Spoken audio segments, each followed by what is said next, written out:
están? Bienvenidos a Diana Rubalcaba, el podcast. Estamos muy contentos. Bienvenidos al episodio número 17 y se encuentra con nosotros un gran personaje muy conocido ya en la rama de la medicina del deporte. Él es médico general egresado por la UABC. Después en su especialidad salió de la Universidad de Mérida, Yucatán, y nos dio un gran profesionista. Bienvenido a Diana Rubalcaba, el podcast, el episodio número 17, el doctor Héctor Enciso. Gracias por venir. Qué gustazo. En primer lugar, porque te diste el tiempo, ¿no? Que es tan valioso en este momento. No, sí, la verdad que gracias a ti por la invitación. Te digo, me llamó la atención ver por ahí el contenido tuyo en los podcasts anteriores y todo, y la verdad que un gusto estar aquí y compartir un poquito a lo mejor ahí de lo que pueda aportar en algo, ¿no? Y sobre todo, yo que te conozco, puedo más que decirte doctor, médico del deporte, experto, la referencia de la medicina del deporte aquí en Baja California a nivel nacional, no solamente por tu representación en la CONADE, no solamente por tu participación, actuación y desempeño en este equipo de los Cholos, tan tijuanense, tan de Baja California, sí, que con orgullo representaste por mucho tiempo y sin duda sí, es el que te ha hecho crecer seguramente un poquito más de manera intensiva. Pero adivina qué, a mí me encanta empezar por la historia, me encanta conocer cuál fue tu infancia, cuál fue todo ese ambiente que te generó, por qué estudiaste medicina, por qué medicina del deporte, cuál es tu pasión y todo lo que has tenido que pasar para llegar a donde estás. Entonces, claro, empiézale a contar a toda la gente que pueda verte quién es Héctor Enciso, dónde naciste, cómo fue tu infancia. Ok, pues mira, yo nací aquí en Tijuana, Baja California. Nací en 1978 aquí en Tijuana. Mi familia vivía en el centro de la ciudad, como sí, muchas de las familias en ese entonces. Ahí crecí. Muy chico nos cambiamos ya a la colonia que le dicen actualmente la colonia Cacho o la Madero. Ahí viven mis papás, ahí fue donde me desarrollé, o mi infancia ahí fue todo muy cercano, todo muy, afortunadamente ahí por donde está la casa donde mis papás, está el kinder a donde fui, el kinder Corazón, ahí está, el colegio Mentor Mexicano que fue mi primaria ahí. Ya después, ya la secundaria me alejé un poco y fui al Instituto Cuautla Tláhuac. En la preparatoria fui al Instituto México. La universidad pues la hice aquí en Tijuana. Solo salí lo que es la etapa de formación en hospital. En medicina es el año de internado, que es en hospital, que lo hice en Ciudad Obregón, y el servicio social que me tocó en San Vicente, aquí en Ensenada. Ya de los últimos años, ¿no? De los últimos dos años, prácticamente años. Sí. Tus hermanos, ¿a qué jugabas? Digo, ahorita hay que decirlo porque hay nuevas generaciones también que nos están escuchando y que les gusta este formato abierto con más humanidad, con más honestidad, como se puede hablar, y con más detalle puntualizarles. No había redes sociales, antes no había, cero redes sociales. Sí. Para comunicarte por lo menos tenías que usar el teléfono, o si no, pues irte caminando o esperarte al día siguiente, o si era viernes, hasta el lunes, a ver y contarle sí, a tus amigos, ¿no? Sí, pues me desarrollé, yo creo los primeros deportes pues fueron ahí en casa. O sea, afortunadamente teníamos un patio, como muchas de esas casas todavía antiguas que conservaban un patio amplio con área de juegos. Recuerdo de chico tener así en el área del patio como juegos de resbaladillas y este tipo de cosas, sub y baja. En la primaria pues recuerdo haber empezado a jugar, pues practicar deportes de fútbol. Todos. Fútbol, footbase, béisbol con la mano, cosas de ese tipo. Más o menos en esa edad, ya cuando inicié en la primaria, a los 6 años, mi papá me llevó de muy chico a la Liga Municipal de Tijuana de béisbol. Ese fue el primer deporte como organizado que practiqué. ¿Y empezaste con base o soft? Béisbol. Okay. Béisbol era como la formación, que era la categoría más chica, escuelita en ese entonces. Ya después creo que hay unas más chicas ahora que empiezan biberón o no sé cómo se llama. Pero cuando yo empecé tenía 6 años, y ahí jugué 2 años en diferente equipo, dos años que duraba la categoría de los 6 a los 8. Luego otra categoría más, infantil, y ya ahí ya después, ya cuando ya estaba acercándome a la adolescencia y eso. Secundaria. En la secundaria ya empecé a jugar más básquetbol, más voleibol. En la secundaria jugué fútbol americano, entonces ya el béisbol me llamaba la atención, pero pues era hasta otay, era híjole, días en los que se complicaba todo ahí para planificar el día. A veces faltaba entrenamientos, a veces por motivos de viaje mi papá salía de la ciudad de trabajo y no podía ir a algún entrenamiento, a algún juego. Entonces, pues bueno, me empecé como se me hacía más fácil y con vecinos pues jugábamos deportes ahí a mí me tocó, como decías, en esa edad en donde jugábamos todavía ahí en la cuadra, cerrábamos la cuadra, hacíamos porterías porque con si botes, vivías en la cuadra, eras dueño de la cuadra. Ajá. Entonces podías cerrar. Sí. Entonces, pues sí, todo eso de ir a lotes baldíos, que todavía había lotes baldíos, y jugábamos béisbol con un palo y una pelota, o con bats si conseguíamos. Hacíamos ahí nuestras bases con cartón y con cosas así. Esa etapa, fútbol americano con esas pelotas de esponja ahí. Sí. En la tarde, pues habíamos de varios grupos de edades. Había de repente unos que nos llevaban 2, 3 años, eran un poco más grandes que nosotros y jugábamos de todo ahí, desde las escondidas, carreras de esquina a esquina, sí, fútbol, a veces fútbol americano más, fútbol soccer no tanto, a lo mejor no. Creo que la cultura del fútbol soccer, de lo que mencionabas hace rato, creció mucho de un tiempo para acá. Por lo menos en algún sector. Yo recuerdo pues de chico ser más fanático de todo el deporte transmitido en televisión aquí en la región de Estados Unidos, ¿no? Sí.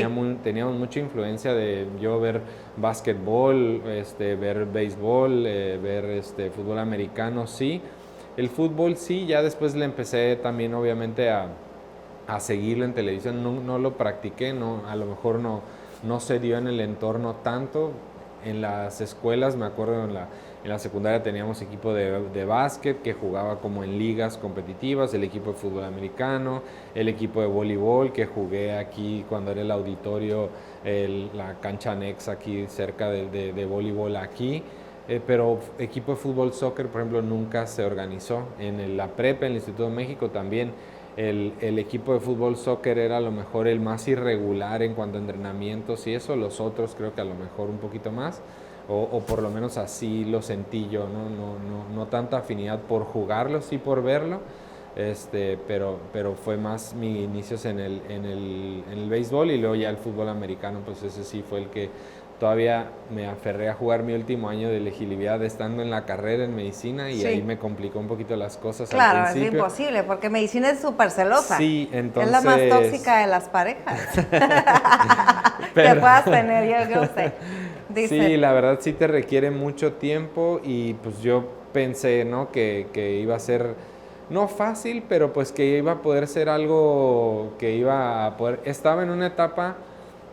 ¿Y por qué tomé la decisión también un poquito? Porque era la etapa medicina antes, en la UABC tenía una etapa que le llamaban semestre cero. Sí. Era un ingreso inicialmente y llevaba solamente 3 materias, y de ahí se hacía un recorte, éramos como 200 alumnos de ingreso ese semestre cero, y después en un semestre entraban 50, sí, ya a la facultad.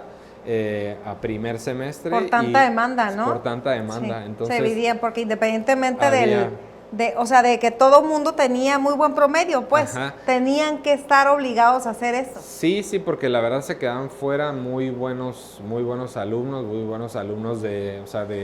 que tenían buen historial académico desde entonces. Obvio, el primer filtro era el examen de ingreso a la UABC, que era el examen de ingreso como a cualquier otra carrera. Y ya estando en esa, entrabas a ese semestre cero, que era todavía un filtro más, donde llevabas 3 materias básicas, ibas prácticamente de 7 a 10 de la mañana, el resto del día estaba libre. Entonces, por eso fue que elegí seguir pues yendo al gimnasio y jugando la temporada de fútbol americano, que era entrenar prácticamente todas las tardes, ¿no? Sí. Y bueno, pues siempre fue uno de mis deportes que más como pasión me El generó, americano. el fútbol americano, sí. Pero pues también ya no era opción, ¿no? Algunos amigos todavía ahí buscaban opciones de irse becados a estudiar fuera, hubo tryouts para ir a la UDLA, para ir al TEC de Monterrey desde esos entonces, pero pues cuando te preguntaban o me preguntaban a mí, ¿qué carrera quieres? Medicina, ¿no? Pues Cero que no, puedes entrar. no es No vamos a compatible. invertir en ti. No, por ejemplo, en Monterrey No es compatible. no es compatible porque normalmente donde entrenaba el equipo y donde era todo, que era un campus diferente a donde está medicina, ni siquiera estaba donde mismo, ¿no? Me dijeron no es opción y la UDLA tampoco lo tenía. Ya seguir en la universidad no, o sea, la primera aprendí, o sea, todavía se podía jugar a nivel universitario, pero ya en medicina ya desde la primera experiencia que tuve, que era ese semestre cero, ya sabía que no era opción poderlo hacer, ¿no? Los horarios y cosas de ese tipo simple y sencillamente no te lo No es permiten. como que yo soy defensa, ¿qué eras? ¿Ofensiva o defensiva? Jugaba las dos. Las dos. No, entonces no, porque te iba a decir, mientras un cuarto ya ponías a la defensa y te ibas a anatomía y luego te regresabas. No. Sí, no, estaba complicado. De plano no era factible. No. Pero sin embargo, más del ambiente familiar, ¿qué es lo que influyó en ti para estudiar medicina? ¿Qué hacían tus papás? ¿Qué le agarraste a cada uno para esta formación? Pues digo, yo creo que un poco de la, así como del antecedente, yo creo haberme apegado un poco a mi abuela materna. Ella era una persona como muy servicial, muy que ayudaba a toda la gente que podía, que tenía buen trato, que tenía... Entonces yo cuando me desarrollé en mi infancia ahí con ella, me gustaba esa parte en la que pues iba a algún lado y me decían, ay, salúdame mucho a tu abuelita Nelly, salúdamela mucho, ay, tan linda que es, ay, esto... Esa parte se me empezó a pegar como que, y yo decía, no sé, a lo mejor empecé a analizar por qué, y pues nunca tenía un no para alguien, sino pues cuando podía ayudaba, hacía esto, hacía el otro, la gente le iba a visitar a casa, siempre era como muy divertida, muy alegre, muy esto. No médicos directamente en la familia, no, en la familia de mi papá sí, un tío médico en Mexicali, mis papás ninguno de los dos son médicos, mi papá más en el área de administración, trabajó en una empresa 47 años, vendiendo vinos y licores, o sea que nada que ver con la medicina. Sí. Mi mamá trabajó en Banco Chica y después ya cuando nos tuvo a nosotros, ya casada, pues ya se dedicó prácticamente ahí con nosotros al hogar. ¿Quiénes nosotros? A mi hermana y a mí. Ok, son solamente dos. Sí, una hermana. Una hermana chica. Y yo más grande, 2 años más grande que yo. ¿Y qué es tener una hermana más grande mujer?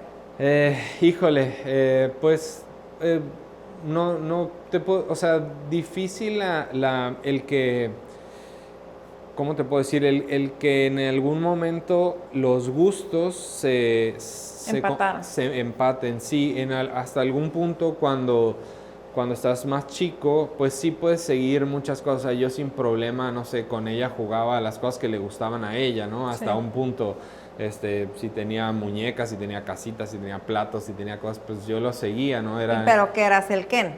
O sea, no te entiendo. O sea, de jugar con ella, a participar, de que ella acomodaba sus cosas, sus muñecas, las cosas que le gustaban a ella. Pero pues después tenía un primo que era más cercano en la edad, un primo hermano que vivía ahí cerca. Y entonces pues con él obviamente había más conexión porque pues eran más el gusto por los monitos, por los deportes, por esto, por lo más rudo de los quemados. Ajá, por lo más rudo del lado de los hombres, ¿no? Por así decirlo. Y en algún punto creo que eso hizo a lo mejor un poquito difícil esa parte de no poder ser ese compañero de juego todo el tiempo con la hermana. Para algunas cosas sí, pues salir a andar en bicicleta, podíamos hacerlo juntos. Si se decidía jugar básquetbol. O sea, ¿te caía bien? Sí, claro que sí. En tu infancia te cayó bien. Sí. siempre al ser más grande también pues era como que el ejemplo en la responsabilidad, en la escuela, en la esto, o sea, yo también tenía esa parte de que ella era el ejemplo, siempre ha sido muy destacada en lo escolar, sus calificaciones, no sé si si sacó 9 en su en todo su historial académico, o sea, pero sí, pues tenía esa exigencia de ella, era muy dedicada. Pero ella misma. Sí, ella era muy dedicada en todo o sea, sus libretas eran las que eran ejemplo para el resto, era la que daba asesorías, era la que iban a que les explicara a otros compañeros. Y tú no tanto, pero sin llegar a niño problema. No, ajá, pero obviamente me distraía mucho la actividad física, el deporte, o sea, y para es que mí, aparte los hombres como que se distraen con cualquier cosa. Yo creo que también... Creo que también influye un poquito y te digo, siempre me atrajo la actividad física, o sea, para mí lo que les costaba trabajo, creo, en casa de chico era métete a hacer tarea porque ya llevas 3 horas jugando afuera, pateando la pelota, o sea, para mí me atraía más estar en el patio. Sí, no eras del jugando. Nintendo, pues. No, Era actividad afuera y era pues ir ¿cómo se llama? Esperaba, por ejemplo, ahí como tenía la escuela cerca, en algún momento siempre jugué con compañeros o de la edad o un poquito más grandes. Entonces, por ejemplo, yo estaba en la primaria, en el mentor, y a la hora que salían los de la secundaria, que era en la tarde, esperaba que fuera la hora de la salida, porque ahí como que el nivel de juego estaba un poquito más arriba. Exigente. Ajá, en ese rato, en la tarde, entonces iba y ahí pues trataba de jugar un ratito, ¿no? Para como subir nivel con y aparte con mejores que aprendías cerca. De los más grandes. Sí, también, esa parte me sirvió ya estando en la secundaria, ya en el caso del Cuautla también jugaba con los de la secundaria, con mis compañeros, pero también ya jugaba en algunas cosas, en voleibol y básquetbol, con los de prepa, que eran más grandes físicamente y más grandes obviamente de edad y todo, y pues sí, me servía, siempre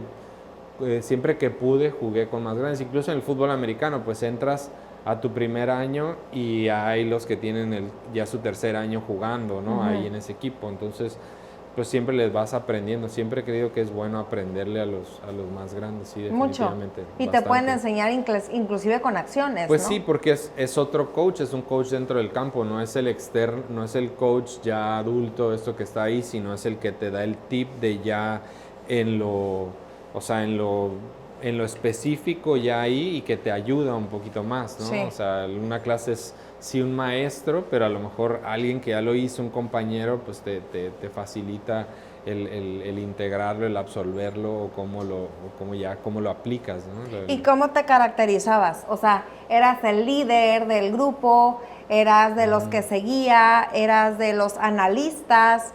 ¿Cuál era tu personalidad? Porque sin duda fue cambiando poco a poquito. Sí, yo creo que ha ido cambiando un poco a poco. Te digo, como normalmente era de los más chicos, yo era normalmente de los que seguía así propuestas de los más grandes de la cuadra. No fui de los más grandes yo, había varios más grandes que yo, entonces me invitaban a alguna cosa, iba, me invitaban a esto, otro, si veía que podía, iba.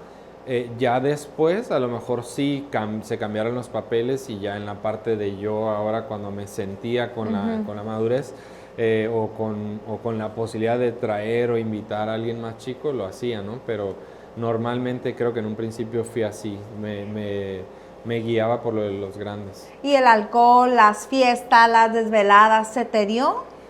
Sí, te digo... Como cualquier joven, pues. Tenía amigos fiesteros que empezamos yo creo todos desde a lo mejor la secundaria, eso, el atractivo... En esos entonces para nosotros eran los conciertos de música, eran las cosas que nos llamaban la atención, ir a ver a grupos musicales en diferentes lados aquí en Tijuana que hoy ya ni existen, creo, como espacio, como Mexitlán, por ejemplo, fue un lugar donde íbamos a ver conciertos. Cuando era el toreo aquí, el toreo de Tijuana, que está acá en la Gabilondo, ahí en el estacionamiento hubo conciertos. Cuando las ferias eran en el estacionamiento del hipódromo, de la parte esta de ahí, las ferias de Tijuana, ahí a conciertos cuando se podía y algunos conciertos en San Diego, porque pues se presentaban también grupos muy interesantes de algunos que nos gustaban a nosotros en esa época y y siempre que se podía ir a eso era como que el atractivo. ¿Te tocó dar el rol en Lo Más? Sí, claro. O sea, ¿les claro, podemos explicar sí. a los chavos qué es dar el rol en Lo Más? Sí, adelante tú. No empieza, porque tú, no sé si tú eras más experto que yo. No, pues digo, era básicamente, pues, ir manejando, o sea, sin algún propósito en especial, o sea, cuando estabas realmente como aburrido o no había mucho que hacer en teoría, porque pues creo que siempre hay algo que hacer, ¿no? Pero había etapas en las que a lo mejor creías que no había mucho que hacer y el ir a darle el rol, pues era subirte al carro y estar dando vueltas prácticamente. Gastar la gasolina a lo tonto. De glorieta a glorieta en un carro y ver a quién veías, ver Sí. a quién, con quién coincidías, hasta en algún punto que consideras y, ok, nos vemos ahí, te estacionabas ya en un lado, ya te Sí. ponías a platicar o ponerse de acuerdo para algo, a platicar de lo que había sucedido. Había como, se puede decir, spots o lugares donde Sí. ya unos ya Sí. coincidían ahí, o sea, ya podías como que, aquí ya sé dónde los voy a encontrar. No, pero aparte fue muy formal el doctor Héctor Enciso, porque yo creo que está tomando la postura de un médico reconocido del deporte, pero realmente yo les puedo contar un poquito más dicharachero. Cada esquina de Lomas de Aguacaliente, desde la Glorieta de la Fuente hasta la Glorieta del México, prácticamente, yo creo que allá ya casi no había nada. Cada esquina era un Oxxo adentro de un carro, o sea, había de todo. Sí. Mientras más música traías y más retumbaban las bocinas en tu carro, era como, no manches, el Héctor trae un carro nuevo, o Carla trae un carro nuevo, viste que no sé qué, o era el pre, ¿no? Ajá. El precopeo Sí, de muchas fiestas. Ajá. Nos vemos. No, claro, o sea, nos vemos, ay, tú también vas a ir, sí, allá nos vemos. Entonces era pasar por amigos, traer el carro repleto, carro sardina se llamaba antes, de gente, de amigos, y encontrarte y evadir los vados, mano, porque los topes, Ajá, ¿no? ajá, Porque claro. pobres carros con tanta gente, pero la verdad es que era muy divertido y eran simplemente unas formas muy distintas de diversión a lo que es ahora, ¿no? Sí. La verdad hoy en día pues no estoy tan familiarizado si alguien todavía lo haga o no, yo creo que no, o qué hacen. Sí, hay spots, sí. Ok. Sí. Okay. Sí. Entonces digo, sí, pues en esos momentos no sé la verdad cómo fue el origen, eso sí, no sé quién lo popularizó, quién dijo que... ¿Institucionalizaría? Ajá, pero pues era así, era como una costumbre y pues, sí. Como dices tú, éramos a veces de seguir costumbres y qué hay que hacer, pues hay que... Obvio, sí. Había como, vamos a decir, amigos que ya sabías que ahí estaban todo el tiempo. Sin duda. Y uno a veces pasaba por ahí, no sé qué, y ya, pero pues yo siempre por el deporte creo que no hubo... O sea, no hubo muchos momentos en donde o en donde me atrajera tanto eso de nada más estar ahí dando la vuelta. O sea, tú sí lo encontrabas más atractivo en la cancha. Sí, entonces buscaba, no sé si en esos tiempos que ir al gimnasio, que ir a alguna cosa, o pues de plano, ¿no? Mandilón o lo que sea. Sin duda. Obvio que estar ahí. Pero sí hubo momentos y etapas en donde sí. Y pues anécdotas de todo ahí con amigos. Nos tocó hacer locura y media ahí en esas calles, en esos andares ahí, en esas cosas o aventuras así increíbles, ¿no? De ahorita recordando esos tiempos, sí, cosas que no sé, ¿no? Obviamente no se van a repetir ni nada por el estilo, ¿no? Pero muy, muy chistoso y increíbles que se hayan dado nada más por estar ahí. Gastando gasolina. Buscando qué hacer. Buscando qué hacer, y era parte de una costumbre.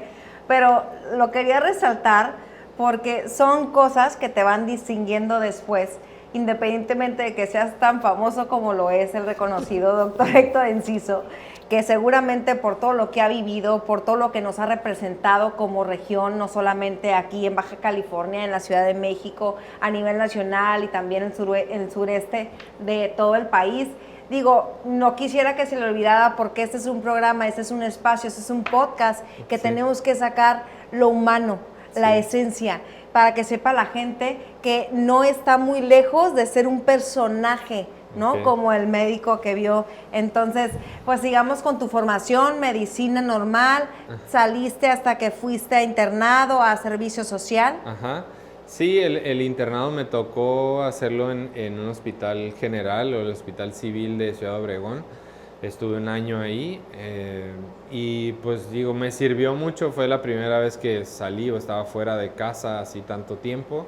O sea, obviamente había tenido viajes o cosas así de fin de semana o idas a un rancho de algún amigo sin mi familia o con la familia de ellos, ¿no? O a una casa en la playa un fin de semana, cosas de ese tipo, pero no estar ya viviendo solo ese tiempo fuera.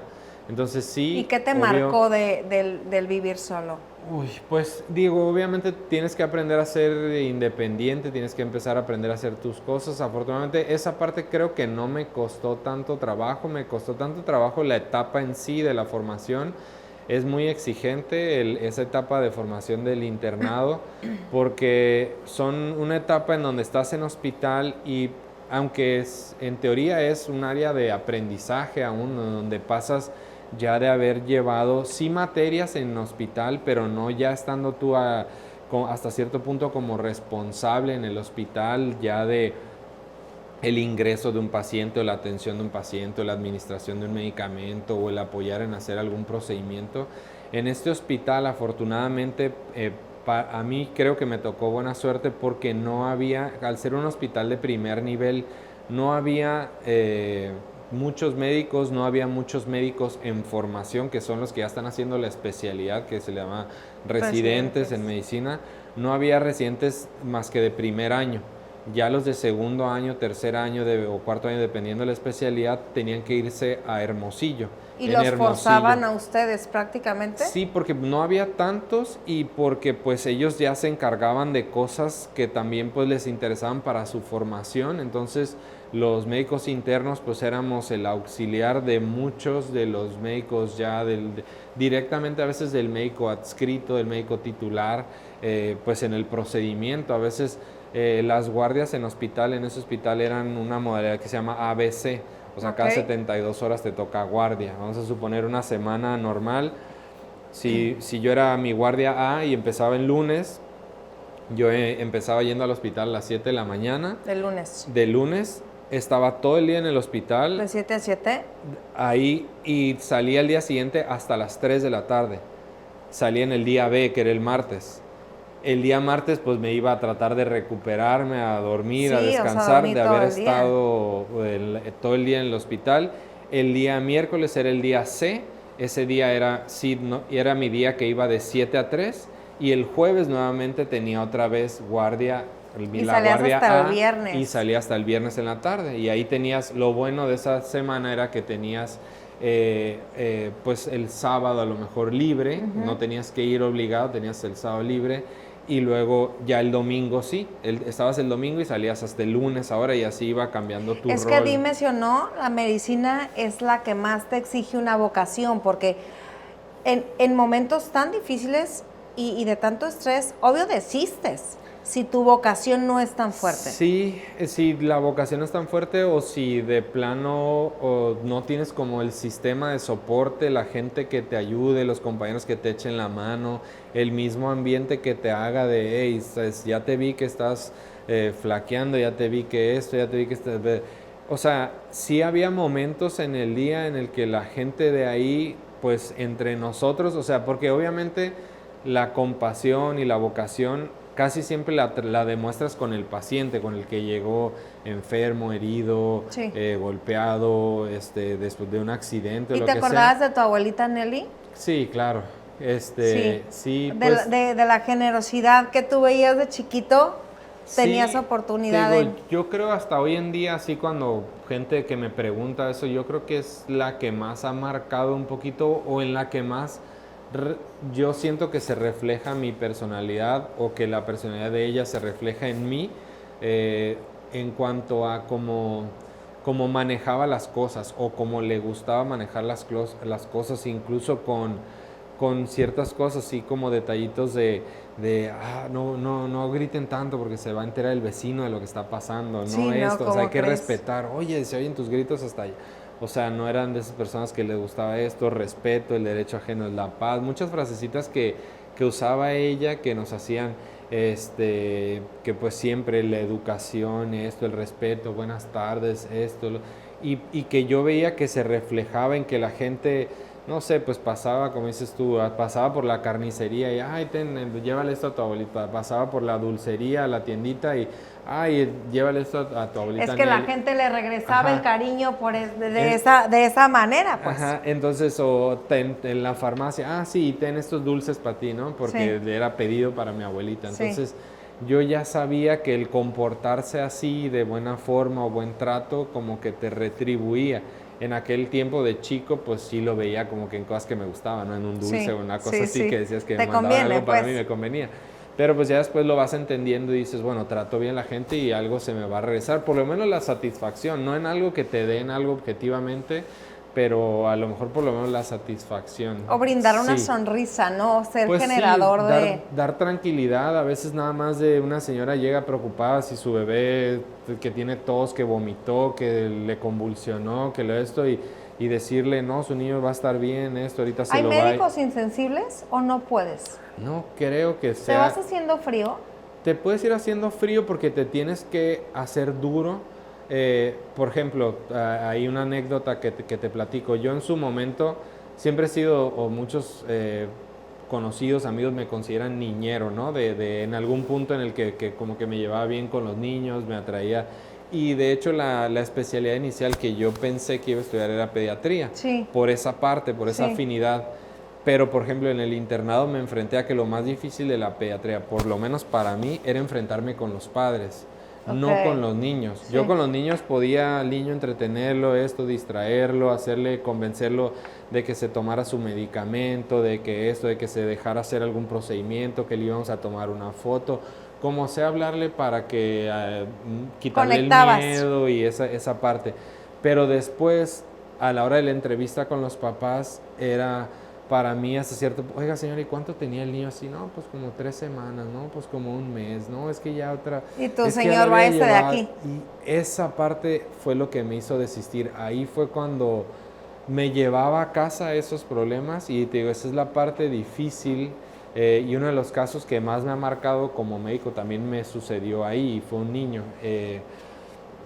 Te lo platico ahí también aprovechando. ¿En antes de internado? en el internado. Ok. Porque habían familias que trabajaban en lo que era el relleno sanitario o donde era la recolección de basura, ¿no? Sí. Entonces había familias que se dedicaban a cuando entraban los camiones, se subían los niños rápido en ellos para cuando fueran a tirar los depósitos, ser los primeros en encontrar qué rescatar de ahí para su casa, para su familia, ya sea para ellos, para venta, para Sí. reciclaje, para Lo mejor. lo que pudieran, ¿no? Entonces hubo un caso que nos tocó en el internado en que uno de estos niños, quiero acordarme exactamente, creo que aproximadamente 8 años, 9 años, cuando ingresa el camión al relleno sanitario, se trata de agarrar de la parte de atrás donde normalmente van los trabajadores que recolectan la basura, pero se resbaló y se resbaló hacia la llanta trasera del No. camión.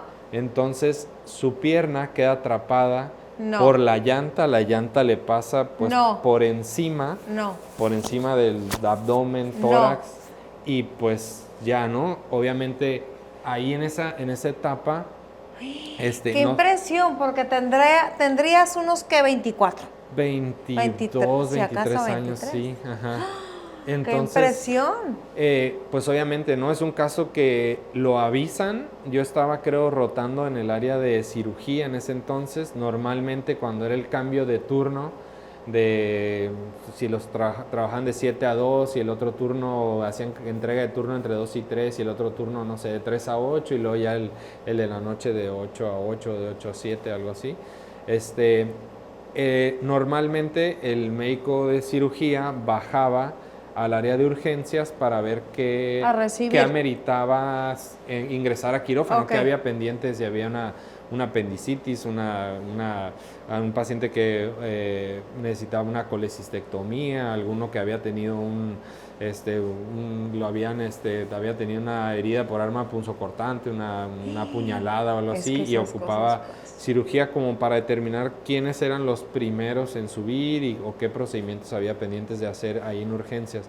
Cuando estábamos ahí, hablaron por el sistema como de radio, de C4, para avisar que prepararan, porque iba un paciente grave, de un accidente, ¿no? Entonces, pues lo ingresan obviamente los paramédicos que lo traían, que lo estabilizaron, lo pasaron a un área que era como el área de choque ahí, para estabilizarlo, para canalizarlo, para poner catéter central, ver las soluciones que tenía, estabilizarle signos vitales, conectarle ya el equipo del hospital como tal para monitorizar frecuencia mientras alguien más le está todo. Preguntando a la mamá en ese mismo pues momento sí, qué pasó y esto, ¿no? Un poco a los paramédicos, a la gente que estuvo ahí. Los paramédicos normalmente ya traen algo de información que ya sirve más a los médicos. Obviamente ya a la hora del ingreso como tal, pues sí, dentro de el historial, pues se trata de describir lo más específico de cómo fue el accidente como tal. Pero te digo, sí, pues se estabiliza y dice, no, pues rápidamente a quirófano, ¿no? Entonces, como fue aparte en ese, que te digo, cambio de turno, le tocó tanto a los que estaban en la mañana y a los de la tarde, y por la gravedad, pues varios se quedaron como para tratar de ayudar, ¿no? Entonces fueron cosas así, a lo mejor te digo, las digo en desorden o como me acuerdo, pero por ejemplo, el traumatólogo, ¿no? Pues tómenle placas porque la pierna, el fémur, se ve como que probablemente traiga una fractura, ¿no? Entonces toman radiografía con una radiografía portátil en quirófano, ven si está fracturado, hay que ponerle un fijador externo, ¿no? Luego de repente empiezan a valorar y ven que tiene sangrado por ahí en área inguinal, genital, tratan de poner una sonda, se dan cuenta que había una fractura en el aparato urinario, entonces pues tiene que entrar el urólogo a hacer un procedimiento específico. Y lo bueno que estaban todos. Para colocar la sonda. La cirugía, ya que realizan estos dos procedimientos, entra para revisar ¿Y quién decide qué es prioritario de todo lo que ocupaba el niño pues en ese momento? Ahí en el momento, pues te digo, cosas que se intentan como, pues a ver, vamos a intentar estabilizar esto en lo que se hacen estudios, en lo que se le mandan a hacer laboratorios, en lo que se ve si se ocupa sangre, vamos a poner como que sí se le trataba de ir resolviendo una cosa a la vez. En ese entonces, pues creo que el cirujano era, junto con los demás médicos, los que decidían, pero te digo, en algún momento éramos tantos que pues y tú dime que ya hacías más que pasar los instrumentos.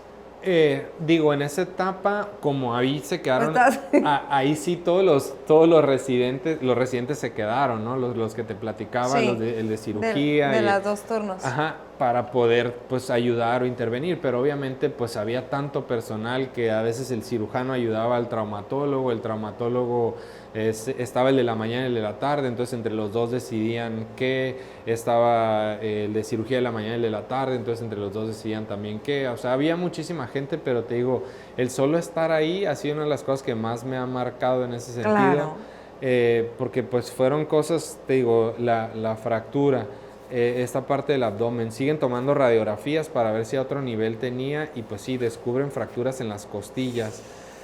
Descubren la fractura de fémur, la herida en área inguinal y aparato urinario.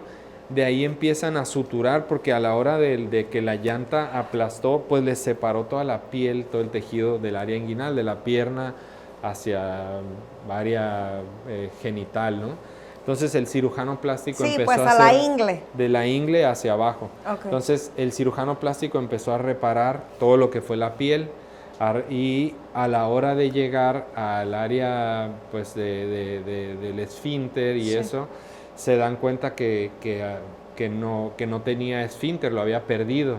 Entonces, pues obviamente ahí entra una nueva cirugía, porque los de cirugía ya habían entrado, habían revisado que no había sangrado abdominal, pero entonces pues el cirujano plástico les dice no hay esfínter, entonces tienen que colocar una bolsa de colostomía para que pueda obrar por la bolsa de colostomía, porque el esfínter ese no se podía utilizar, iba a estar reconstruido. Entonces una segunda cirugía de los de cirugía en la que le colocan la bolsa de colostomía, en lo que se dan cuenta de las fracturas, le pasaban sangre, esto y lo otro, pues lo estabilizaban, lo tuvimos un rato ahí y después como era caso de que era pues era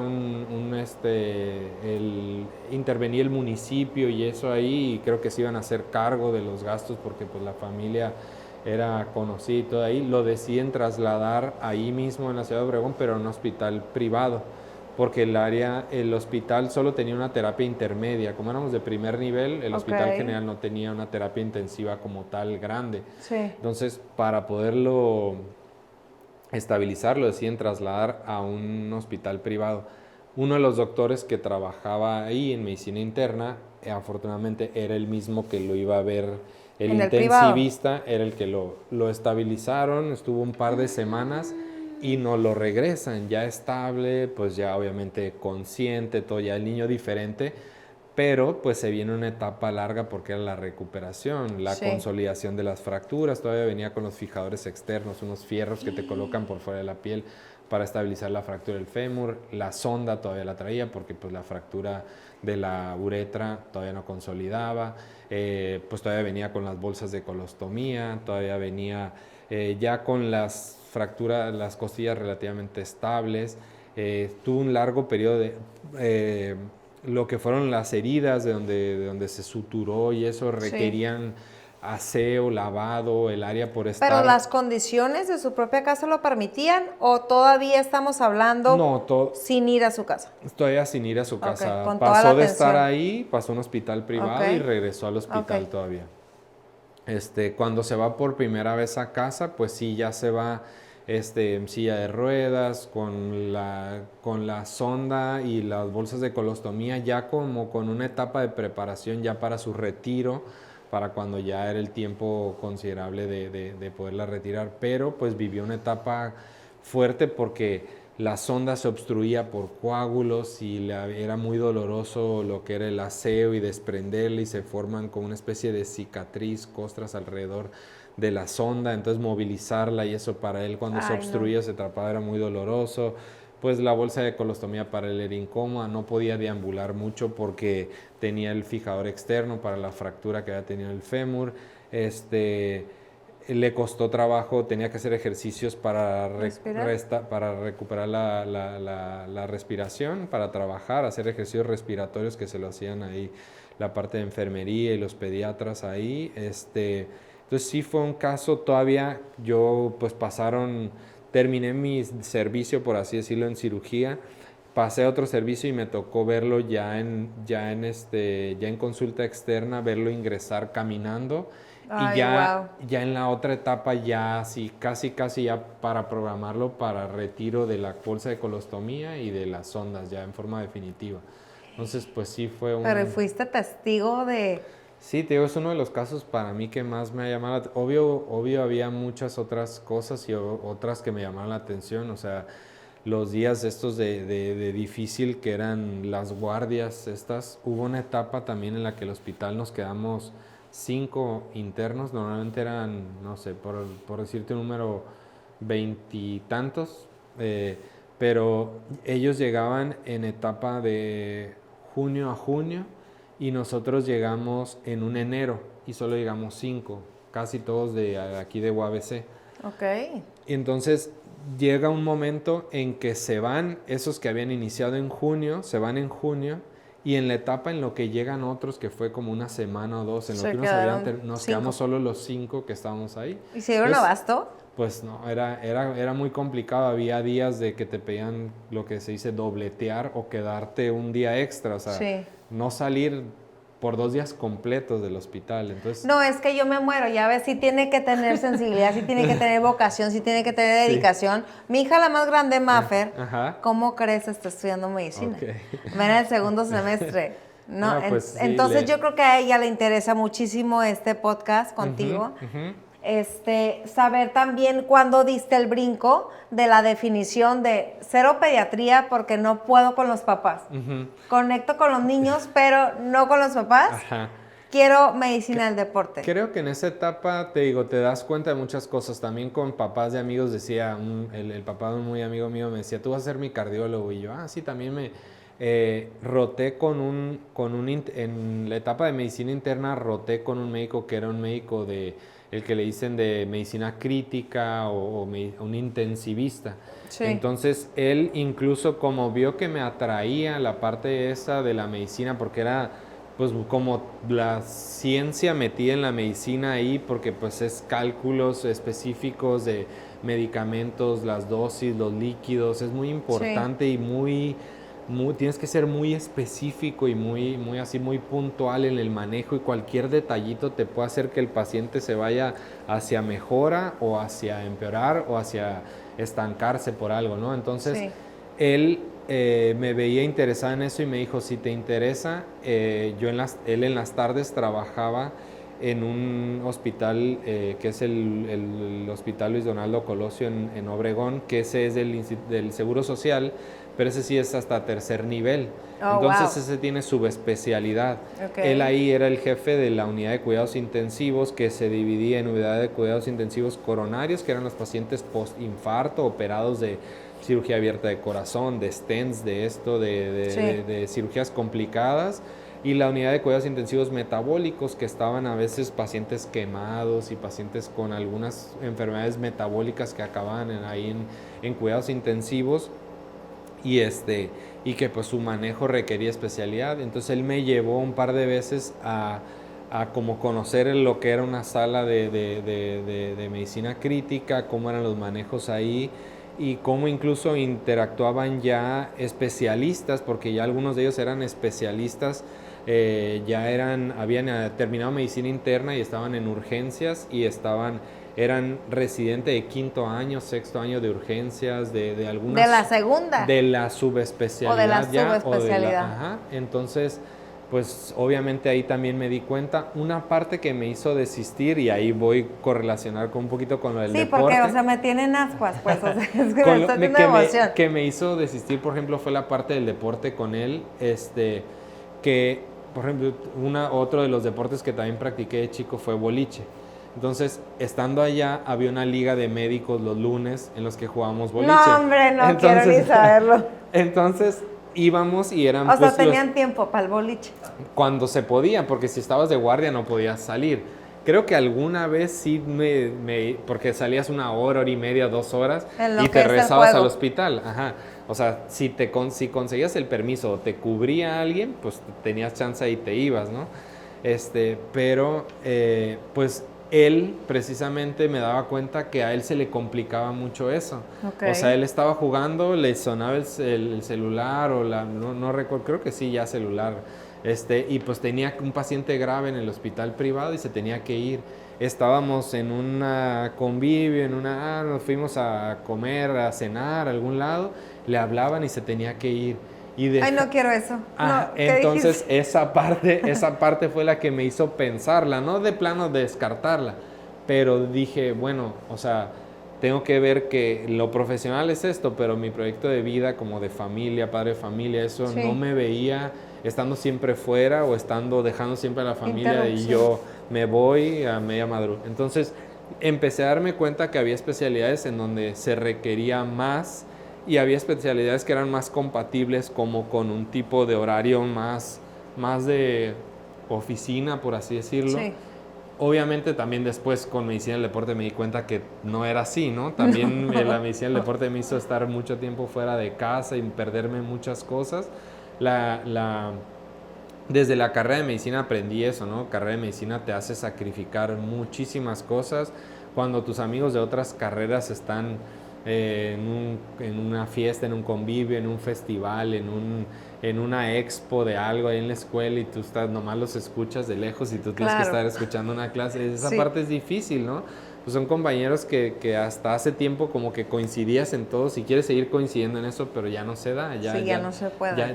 Tú ya no puedes, tú ya le tienes que dedicar un tiempo diferente a esto, ya te empiezas a hacer más fan del café, digo, desgraciadamente ahí sí, pues algunos amigos, yo creo que ahí es donde... ¿Las bebidas energéticas? Bebidas energéticas, café, cigarro, cualquier cosa que sienta alguien que pueda ser como un estimulante o algo que y te que no eres un mantenga robot despierto. de un hospital. Sí, y entonces pues entre nosotros ahí nos tratábamos de echar la mano, hacer grupos de estudio, juntarlos. Sabes que yo hago resumen de esta parte, tú de esta, préstame tus hojas, yo ya leí lo tuyo, a verte en lo tuyo.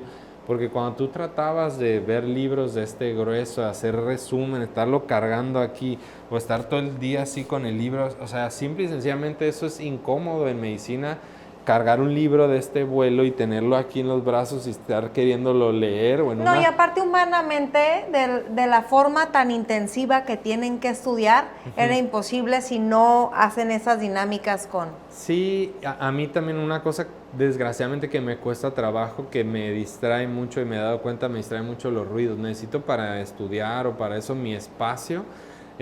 Hoy en día lo trato de aislar porque pues no se puede hoy en día conseguir espacio así, cero ruido, ¿no? Si te vas a un café o algo, pues lo tratas de combinar con, pones unos audífonos o pones algo que te aísle un poquito el ruido para no tener tantas distracciones. Yo sí era como muy distraído, algunos amigos se ponían pues ya por el aburrimiento, por tanto tiempo, a contar chistes, a reírse, algo, y a mí nos vamos a fumar un cigarrito aquí, y están jajaja, jiji. De ese tiempo yo no lo aprovechaba y me frustraba esa parte, claro, ¿no? Porque pues quería tener el espacio, pero también de alguna forma animó que les dijera, pues sí, a veces lo que hacíamos, ¿sabes qué? Pues préstamelos, le voy a sacar copias a tus apuntes y yo me voy a ir a estudiarlos a mi casa por mi cuenta porque yo necesito mi espacio. Sí, porque cada quien tiene una forma en la que eso creo que es importante, es irse conociendo cómo eres más, cómo te sientes más tú mismo y cómo sientes que absorbes mejor las cosas. Hay quienes, por ejemplo, si yo soy muy auditivo, yo escuchaba mucho o aprendía mucho, ponía mucha atención o se me grababa mucho de las clases. A veces en los exámenes no me acordaba de haberlo leído, me acordaba de haberlo escuchado al maestro en la clase. Okay. Que podía la clase haber sido hace 2 semanas o 3 semanas o algo así, pero se me queda más lo auditivo. Sí.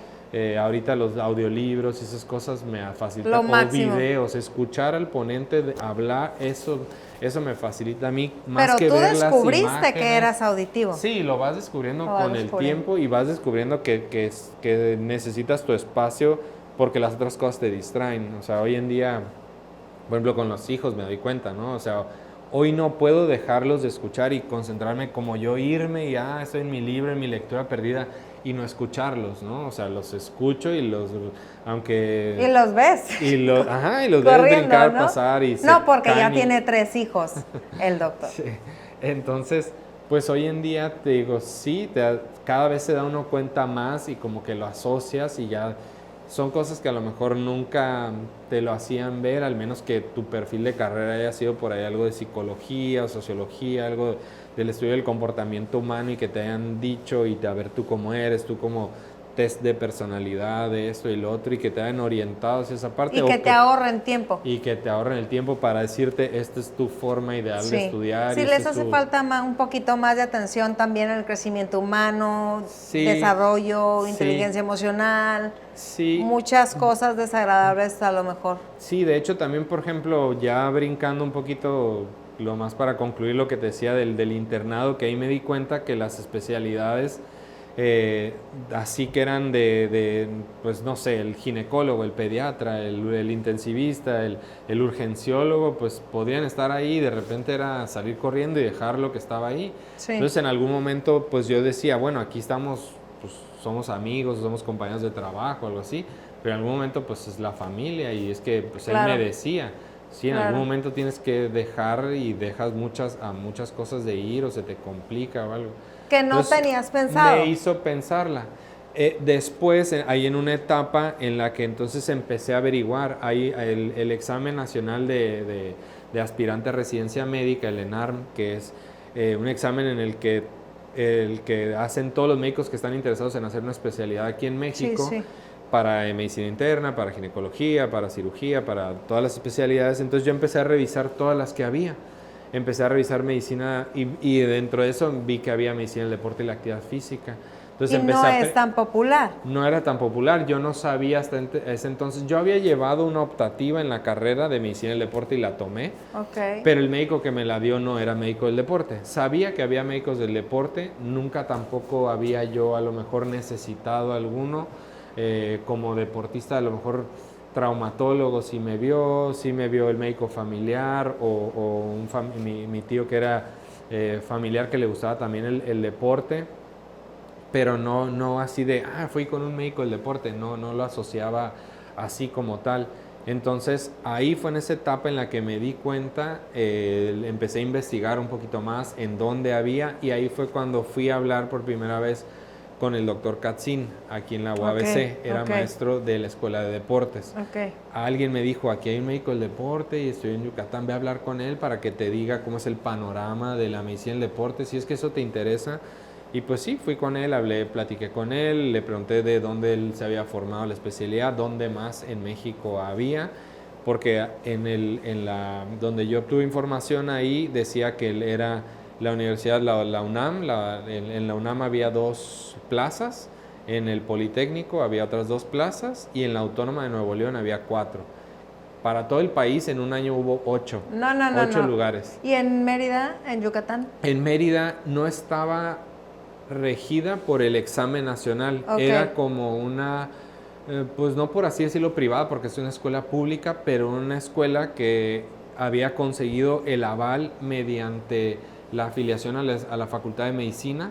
Era un departamento de la Facultad de Medicina, o pertenecía a la Facultad de Medicina en la UADY, y esa era la que le daba el aval, regulada y todo, pero no era mediante el examen nacional el ingreso, era un examen interno, ibas a un curso propedéutico ahí de la propia universidad y el ingreso era ahí. ¿Qué era la diferencia? Pues que no tenías la rotación a lo mejor de hospital como la tienen las demás universidades. ¿Pero no te importaba? No, y no tenías una beca, que es lo que ya recibes cuando eres residente, recibes una beca, un apoyo mientras estás estudiando, que ese es como tu pago en formación, ¿no? Entonces, esa era la diferencia, pero pues no, fui allá, hice de todos modos el examen. Este cuate le gusta sufrir, pues. Hice de todos modos el examen porque había entendido o malentendí en su momento, como fue como rápido todo eso de que, oye, si hay medicina en el deporte, oye, sí me animo, oye, a mi familia, oye, me quiero ir a hacer medicina en el deporte, y pues todo fue así como relativamente rápido. Hice de todos modos, ya me había inscrito al examen, me inscribí hasta cierto punto yo creo que mal, porque puse como opción la Universidad Autónoma de Yucatán, o sea, el sistema me lo permitió, yo lo escribí como que ahí iba a ingresar, aunque no había lugares asignados para esa universidad. O sea, como quien dice, hice el examen de OQUIS o eso creo. Sí. Pero bueno, hice el examen junto con unos amigos que iban a otras especialidades. Fuimos a la Ciudad de México a hacerlo, en el Instituto de Cardiología. Aparecen, porque pues hacías el examen en una fecha y en cierta fecha ya te avisaban si habías sido aceptado o no.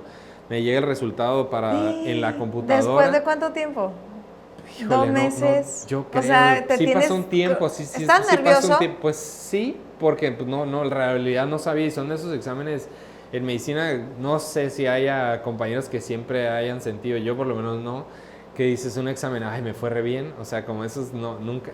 Cero. O sea, como que sales con dudas, y sí sería eso, y sería el otro, y se parecía, podía hacer esto.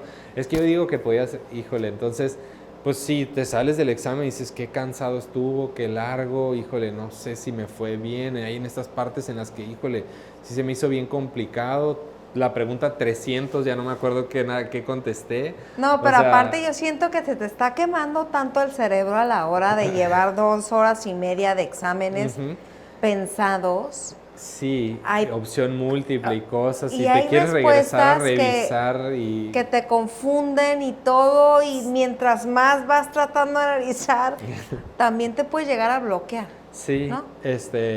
Afortunadamente siento que no me pasó eso, porque pues trataba de, si me bloqueaba en una, me la saltaba y seguía a la otra, y luego regresaba, o había una cosa de la siguiente pregunta que me hacía recordar la otra, o descartar una de las opciones, y ya me las dejaba pendientes, las señalaba o algo así, y trataba de hacer siempre que hubiera tiempo eso, ¿no?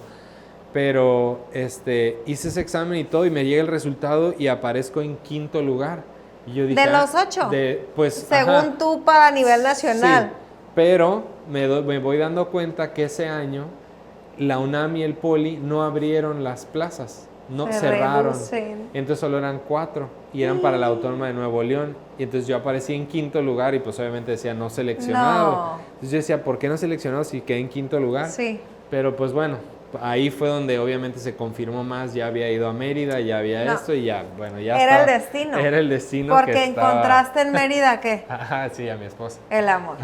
Eso es una historia muy bonita, Sí, ¿no? Porque sí. también no sabes y le puedes rayar la madre o molestarte o enojarte con las circunstancias en un momento, pero después viene lo mejor. Sí, entonces, pues ya me fui a Mérida en 2005, de 2005 a 2008 fue cuando estuve ahí haciendo la especialidad.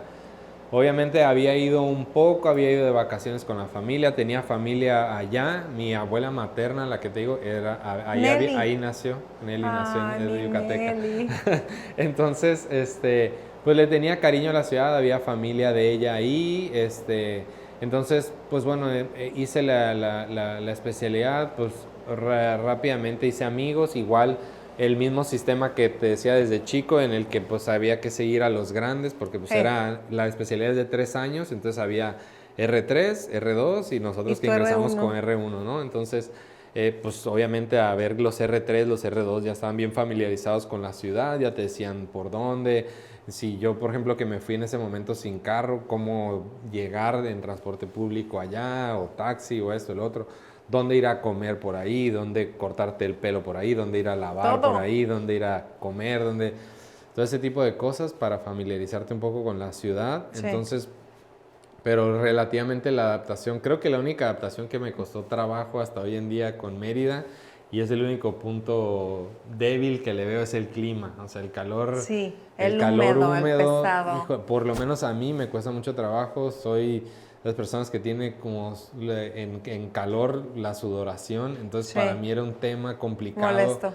Pues sí, porque me bañaba con el aire acondicionado en el cuarto, eso, apagaba el aire, salía, en lo que salía, cerraba la casa, me subía al carro. Y ya te querías volver a regresar para allá. Sí, ya iba sudando. Y Canul se está riendo porque también todo desde allá. Entonces sí, había días en donde esa frustración, por ejemplo, para ir el día que tenía, por ejemplo, escuela de 7 a 2 y luego tenía un evento en la tarde, ya que comía de 2 a 3 y de 3 a 7 o de 3 a más tarde tenía un evento porque ya en esa etapa me hice becario del Instituto del Deporte de allá. Oh, wow.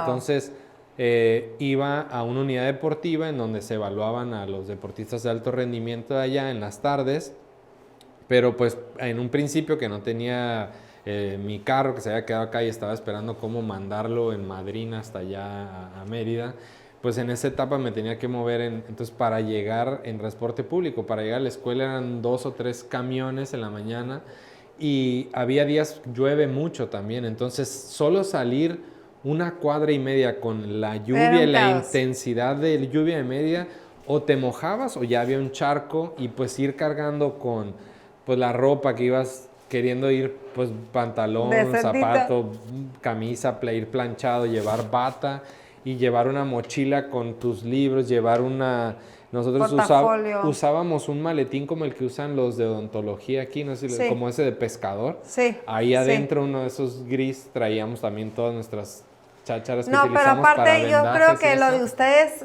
yéndome al ámbito personal, era como una especie de tenía que ser. O sea, si tu esposa le gustaste sudando después de agarrar 3 transportes públicos, es porque había un amor incondicional, ¿no? ¿Cómo la conociste? ¿Y estabas en R1, ajá, 2, curioso. 3? Ahí en ese tiempo te digo que era becario para ¿El instituto? Para el Instituto del Deporte del Estado y la universidad, el que era el director entonces de la especialidad y era director médico del Instituto del Deporte también, me asigna a ella así como para que la supervisara personalmente, porque ella era una deportista de alto rendimiento en gimnasia rítmica seleccionada estatal y nacional ahí en Yucatán y se había lastimado haciendo un campamento en Bulgaria o no sé dónde estaban. Sí. Y tenían 15 años, pero hacía un deporte muy exigente, la gimnasia rítmica. Sí. Entonces, pues inicialmente me tocó supervisar algo de la parte de rehabilitación, como ver los ejercicios que se le ponían. Dime por favor que le decías, sigues muy mal para estar más tiempo con ella. No, fíjate O que en la esa estabas etapa... diagnosticando y tú, No, fíjate que en esa chiquitita, etapa... que no entiendo. En esa etapa era, o sea, el trato siempre fue así como médico o paciente en esa etapa. Ok, mucha Ella distancia. ella tenía 15 años, su mamá, mi suegra actual, pues era muy apegada a ella y la acompañaba a todos lados, pero aparte, pues en esa edad, simple y sencillamente por en la formación, lo que siempre te inculcaban de ese respeto de médico-paciente y de tratar de no, ¿cómo se llama? No, obviamente incomodar al paciente en ninguna situación, pero aparte pues era menor de edad, había Sí. diferencia de edad Sí. considerable conmigo. Yo ahí en la especialidad ya tenía 25 años, ella 15 o 26. Cero dejo a mi hija de 14, voy a andar con uno de 25. Entonces te digo, ahí en esa etapa no, ahí nos conocimos, ella la operan en Alemania. Oh, wow. Regresa y pues como yo había dado seguimiento antes de la cirugía o yo era el que la había visto, cuando regresa pues también pues ellos me traen los estudios que le habían realizado ya, un video de la cirugía que le habían realizado ya, parte del protocolo de rehabilitación que había iniciado en Alemania con los fisioterapeutas alemanes que estaban con el doctor que la había operado y todo. Sí. Entonces continúo dando seguimiento a ella esta parte, pero a la vez pues la formación me hacía ver no nomás de gimnasia rítmica, tenía que ver todos los deportes, veía tiro con arco, tiro deportivo, handball, patinaje, ciclismo, triatlón, pentatlón, todos los deportes. Afortunadamente me tocó verlos ahí, eran las Olimpiadas Nacionales en ese tiempo, que ahora creo que cambiaron de nombre, pero pues fueron, Yucatán o Mérida fue sede varias veces de por lo menos todos los torneos regionales, estatales, ahí eran. Entonces pues me tocó conocer a muchos deportistas, muchos deportes en ese entonces, y a ella la dejo de ver cuando yo termino mi formación en 2008. Ahí hablo nuevamente con el doctor Katzin para preguntarle, o bueno, un poquito antes él había hablado conmigo y ya él estaba trabajando en Xolos. Él había entrado a trabajar, pero era maestro en la escuela de deportes, estaba haciendo una maestría y estaba por empezar un doctorado. Entonces para él los tiempos eran muy complicados, sí. Y él en el fútbol ya empezaba pues a exigirte más tiempo. Entonces él me dijo, ¿qué vas a hacer cuando acabes? Pues voy a esperar a que ¿qué vas a... Yo terminaba la muñeca tenga 25. Yo terminaba en marzo mi especialidad. Y del 2008. Del 2008. Okay. Ahí terminé como de clases formales del programa académico, terminaba en marzo.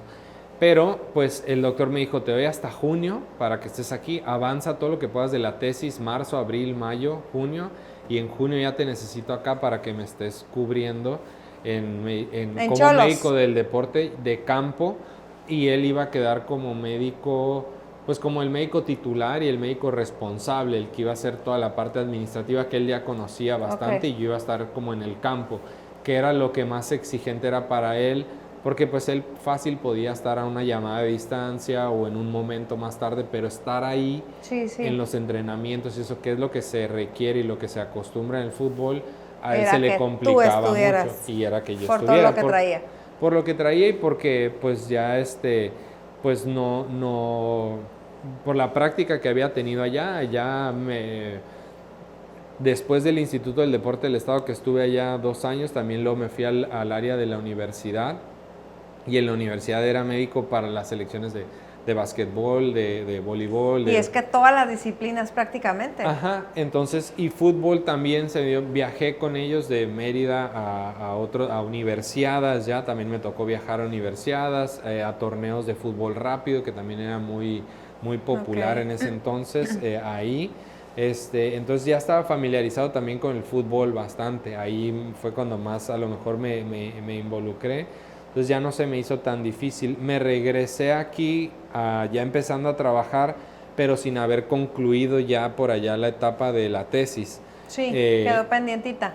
Ya estaba en etapa final en las revisiones, pero todavía tenía que ir cada cierto tiempo cuando tenía un fin libre o algo así, me iba a Mérida ese fin de semana para recibir asesoría, hacer las correcciones finales a la tesis, e igual para presentarla pues tuve que pedir permiso de un día que hubiera un espacio, una fecha libre, un descanso o fecha FIFA, iba y yo terminé, ese mismo año en 2008 terminé la tesis, ya la presenté y ya pude concluir, ¿no?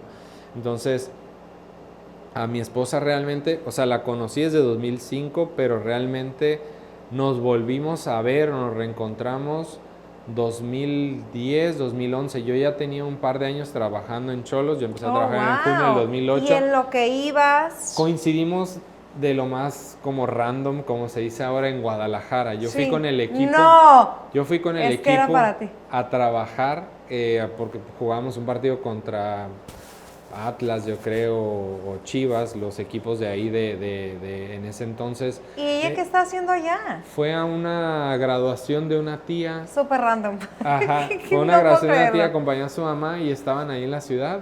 Y como que tú eres la de gimnasia rítmica. Pues habíamos mantenido el contacto de cómo sigues, porque obvio la lesión en algún momento, la lesión de ella, que fue una hernia de disco, no era una lesión pequeña, fue algo que pues ella tenía proyección en teoría a su edad para competir en Juegos Panamericanos y después estar con miras a un ciclo olímpico, que ese es el objetivo de los atletas de alto rendimiento, ¿no? Es por lo que se guían.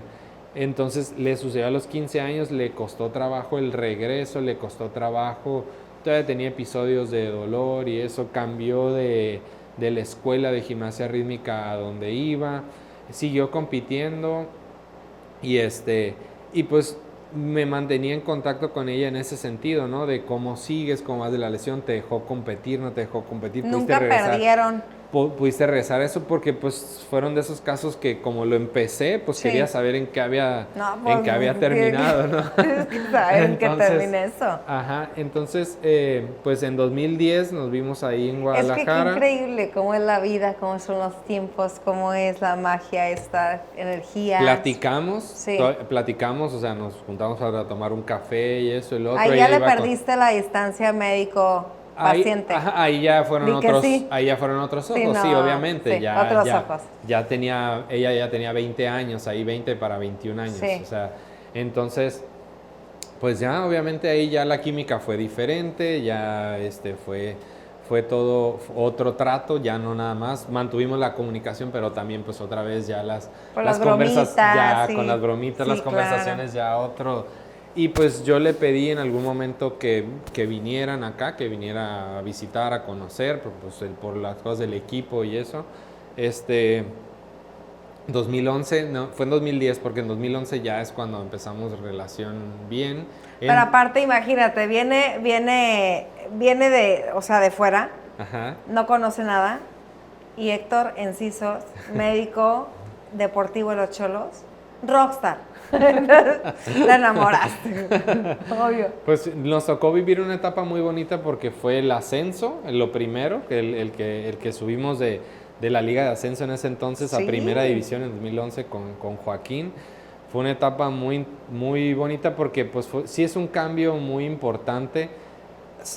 Yo desde 2008 que cuando llegué, o sea, muy temprano se nos presentaron oportunidades, el equipo iba bien, o sea, el proyecto era muy ambicioso desde el principio, porque yo el primer torneo que llegamos a semifinales, nos eliminó Querétaro, que fue el que quedó campeón en 2008, llegamos ya en 2009 al primer torneo, llegamos a la final con Mérida precisamente, Mérida queda campeón, entonces juegan Querétaro y Mérida el ascenso y sube Querétaro en 2009 a Primera División. Entonces, pero ahí iban empujando, ¿no? Pero desde entonces mis primeros 2 torneos fueron así como que, ay, ¿qué pasó? Luego ya hubo unos torneos que a lo mejor no nos fue tan bien, una etapa ahí con algunos entrenadores, llega Joaquín del Olmo, toma fuerza nuevo el proyecto y pues de ahí los torneos, muy buenos torneos, uno líder y campeones, el otro nos fue muy bien, pero perdimos y jugamos con el mismo equipo que habíamos jugado la final del torneo, que Irapuato, era el Irapuato de Cuauhtémoc. Se jugó la final de ascenso y pues se ganó, ¿no? Ahí ya se ganó el ascenso a primera división. Ahí viene una etapa medio difícil porque al principio pues los equipos que suben a primera división siempre tienen ese tema de la desventaja del porcentaje, de que era el descenso si no hacías una cantidad de puntos, ¿no? Entonces Joaquín del Olmo, aunque había dado esa parte muy importante del brinco a primera división, no le va bien en los primeros partidos. Ajá. Y ahí pues hay como un poquito de presión y es cuando llega Mohamed, llega el turco en 2011. ¿Cómo se llama?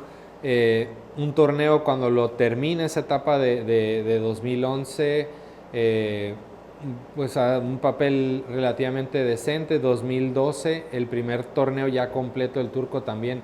Llegamos a la liguilla, nos echa Monterrey y en la siguiente es el torneo del campeonato, ¿no? Sí. Ahí se coincidió, yo ya tenía ahí en lo personal y eso mezclando. En 2011 empecé ya la relación con mi esposa como de novios. Sí. Y en 2012, en junio, ¿no? Con un año que llevamos prácticamente novios, nos casamos. No, pues es que era para ti, era evidente. Nos casamos en junio de 2012 y el campeonato fue en diciembre de 2012. Sí. Pero pues ella, obviamente, como ya te dije, no es más chica que yo, casi 10 años. Sí. Y ella estaba terminando su carrera. Ese junio del 2012 a diciembre, ella todavía estuvo viviendo la mayor parte del tiempo en Mérida, porque era su último semestre. Como a distancia. Entonces venía de punta a punta aparte, ¿no? Entonces, pues sí, fue complicado 6 meses, le tocó vivir. Ella viajó de Mérida para Toluca, que fue donde quedó el equipo campeón en ese entonces. Uh-huh. Estuvo en la final, pero ya no se pudo venir para acá, todavía tenía cosas que regresar a hacer a la escuela. Ella no se pudo venir a los festejos y a las celebraciones que nos tocó en ese año, en diciembre del 2012.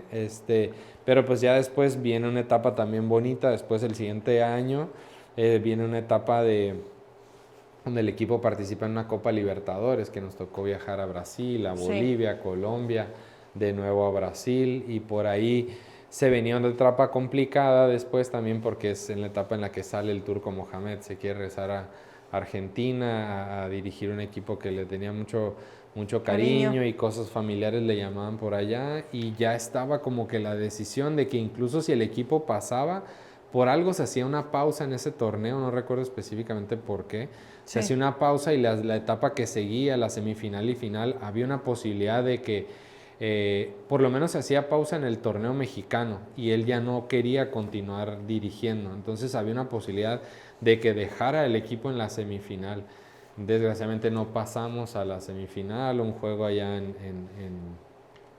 Brasil que perdemos por un penal que se falla de último minuto, si no se nos hubiera dado el pase, pero pues digo, en muy poquito tiempo. ¿Cuánto tiempo duraste? Es que ha sido tu vida una revolución. Pues sí. ¿Cuánto tiempo duraste en Xolos? De 2008 a 2020. Sí, siempre mucho. Sí, 12 y en años. Eso paralelo, o sea, te casas, un hijo, otro hijo, en este momento tiene 3. Ajá, los hijos, mi primera hija nació en 2017, o sea, sí nos esperamos un par de años de novios, de pareja y todo. Cuando decidimos tener a la primer niña, pues sí, los dos estábamos de acuerdo. Obviamente, por más que estés de acuerdo, eso creo que nunca estás como al 100% preparado a lo que se te va a presentar hasta que se te presenta, porque cada hijo es diferente en muchísimos aspectos y se te presenta en momentos distintos de muchas cosas. ¿Conectas de la misma manera en que en una vez pensaste ser pediatra porque conectabas con los niños? Sí soy, me cuesta trabajo un poquito, o sea, quisiera ser ese que nomás se divierte, juega con ellas y las deja ahí, que no tener que ser el que es más duro, más guía, más eso, sí. Obviamente siento también la responsabilidad de eso, o sea, no quiero tampoco por ser demasiado permitivo malcriar y solo juego y nada de reglas y nada de disciplina y nada de labores, porque creo que eso a largo plazo les puede traer consecuencias en su vida pues escolar, profesional más adelante en sus relaciones personales o eso, no me gustaría que el día de mañana le falten al respeto a un compañero, un maestro, a un familiar. Por alguna omisión tuya. Sí, ¿no? entonces Como quiera. trato de combinar esa parte de sí juego, de sí esa conexión, de sí el otro y sí, pues creo, no sé, lo dice, ¿no? Mi esposa lo dice, las niñas tienen más apego con el papá, mis dos primeras, Sí, no. mis dos niñas son mujeres, o sea, las dos hijas. la que tiene 5 y la que tiene 3, entonces pues sí. Pero aparte seguiditos. Relativamente apegados. 2017 nace Luciana, 2019 Luisa y en 2022 nació Héctor, el junior. Entonces, Sí.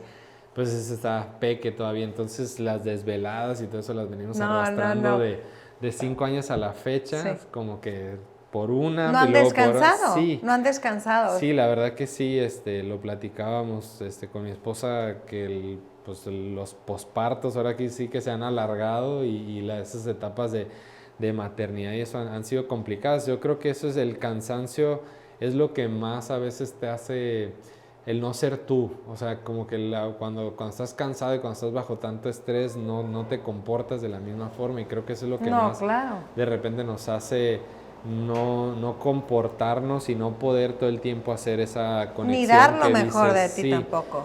Y te decía que la medicina del deporte, aunque yo creí en algún momento como que, pues sí, la especialidad era de 7 a 3 y yo iba de 3 a 7, pero después desde entonces había guardias, porque las Olimpiadas Nacionales el estatal era ahí en Mérida, pero había chicos quedándose ahí que eran de algún municipio o de otra parte de otra parte que no era en la ciudad, se quedaban a dormir en gimnasios habilitados como dormitorios en diferentes áreas y nosotros como médicos éramos los responsables de pasarles visitas, de ver que si se ofrecía algo, nosotros estar al pendiente y te podían hablar a cualquier hora, sí, porque a cualquier hora. Son niños y pues tienen las mismas necesidades que un niño que vemos hoy en día, sí. O sea, de que les duele el estómago, de que les dio una infección viral, una infección gastrointestinal, de que se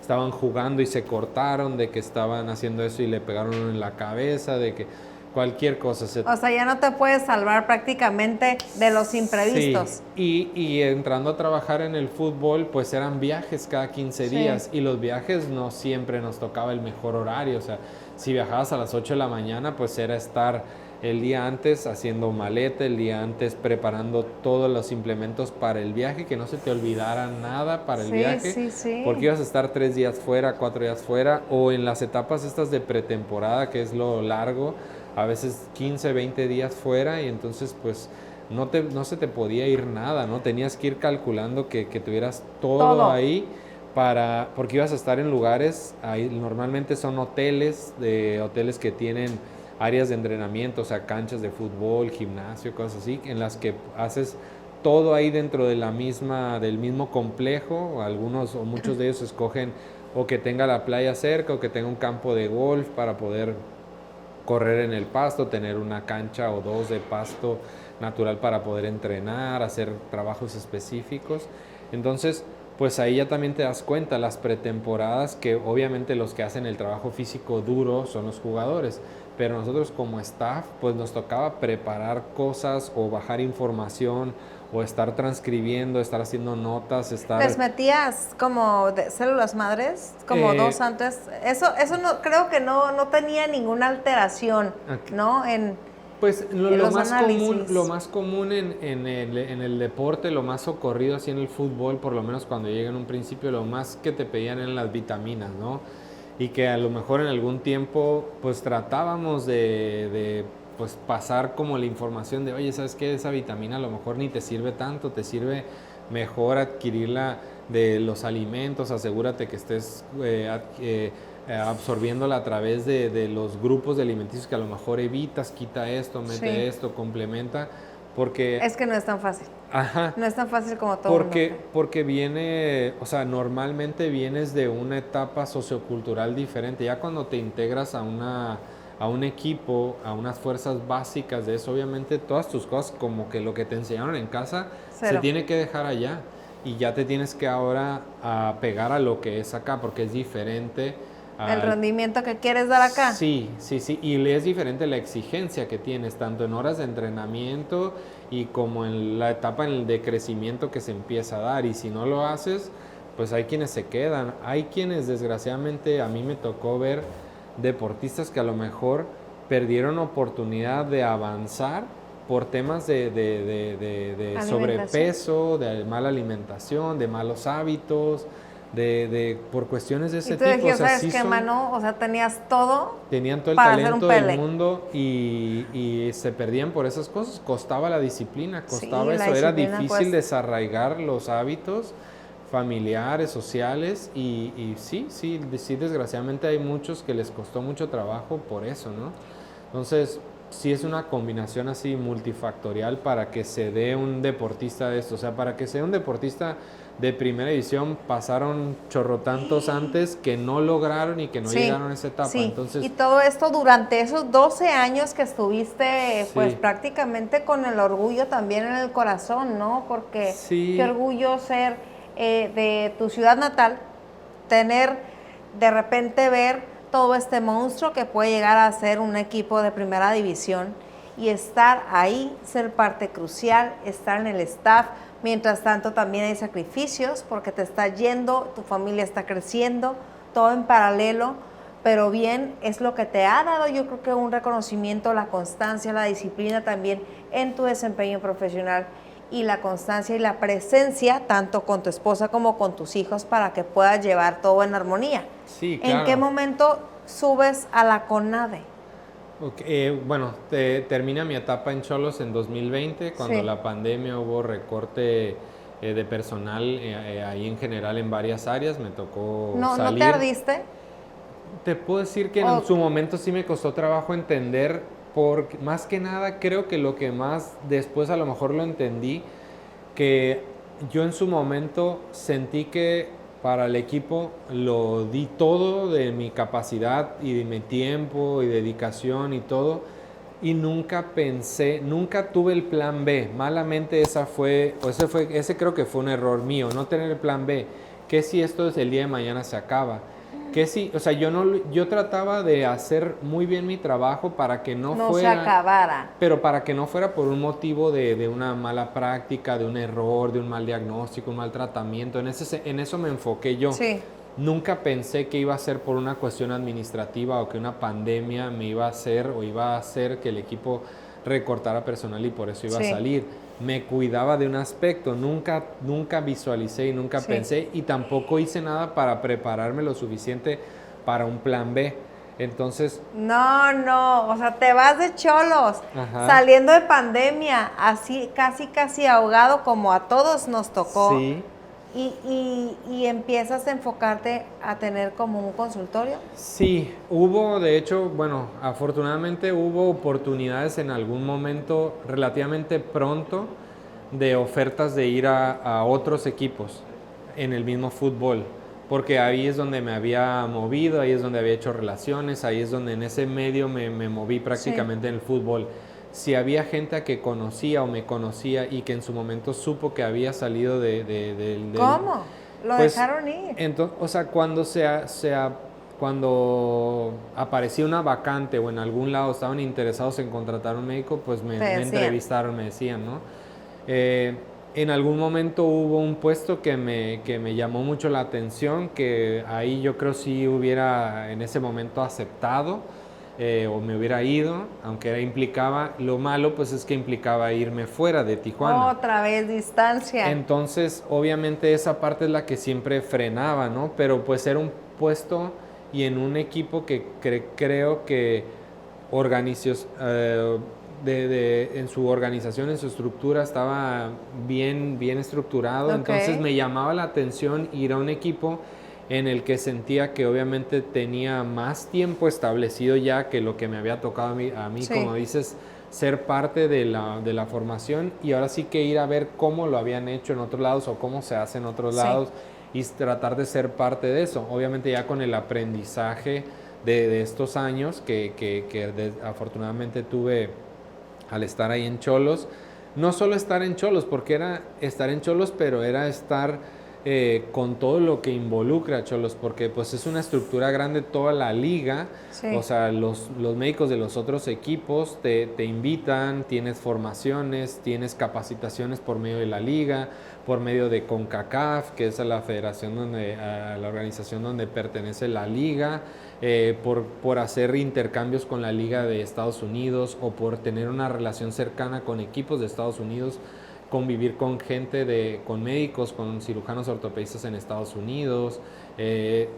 Hubo varias cosas que no nomás fue el aprendizaje de Xolos. Yo afortunadamente mi aprendizaje como fue todo porque el sistema, todo ¿no? lo que involucra, todo lo que involucra involucra. el sistema. Entonces, esa parte sí, digo, de eso sí saqué provecho, pero te digo, nunca Pero visualicé. son las conexiones naturales que Sí. te da estar en un ámbito profesional. Entonces, después pasa esto, haces Ajá. tu consultorio, ya tienes consultorio, Ya, ajá. pero es que ¿sabes qué? ¿Sabes qué es esto, verdad? Tú vas a ver qué es esto. Sí, sí, Ahí tiempo viene que fuera, time out. es time out.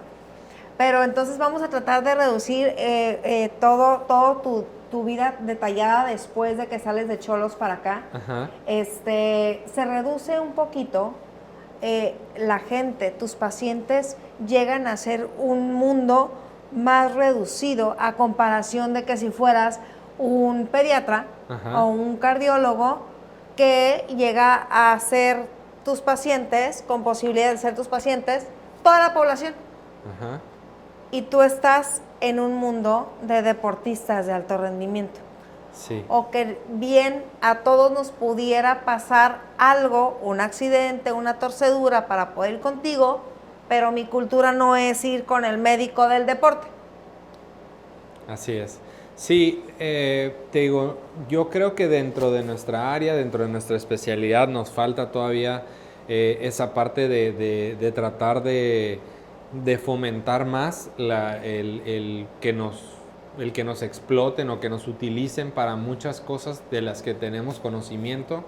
Nos hace falta también más trabajo multidisciplinario, más trabajo de integral. Por ejemplo, en el equipo se trabajaba, o yo trabajaba en conjunto con el fisioterapeuta, con el masajista, con el nutriólogo, con el preparador físico, con un entrenador de acondicionamiento y fuerza. Éramos un departamento y con otros médicos entonces acá te das cuenta, es más difícil ese trabajo multidisciplinario cuando lo haces en un consultorio tú como aislado. Sí. Entonces eso es la parte que yo creo cuesta un poquito más de trabajo enfrentar, y cómo normalmente estás en un sistema en donde, ok, pues nosotros ya teníamos convenio con tal laboratorio, con tal gabinete de rayos X, yo lo acompañaba a hacer el estudio, yo ya sabía el resultado, yo lo transmitía, yo se lo mandaba al cirujano ortopedista. Acá pues es, bueno, señor, pues vaya y me espero a que el resultado, o sea, ese cambio sí es un poquito difícil a la vida de consultorio, a la vida en el campo o en el deporte Sí. como tal, sí es y obviamente no todos los pacientes que nos llegan a ver a nosotros son por lesiones deportivas.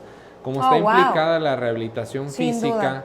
En algunas ocasiones son de algunas otras áreas de traumatología, de neurología, de algunas otras condiciones que requieren o se benefician de recibir terapia física, que para mí obviamente lo ideal sería que un especialista de esa área lo valorara, pero a veces llegan por nosotros por recomendación, por confianza, porque son conocidos de un familiar y les dijeron que con nosotros se trabajaba bien, o que les había ido bien a algún conocido o algo, y nos van y nos buscan por ese motivo. ¿En dónde está el consultorio?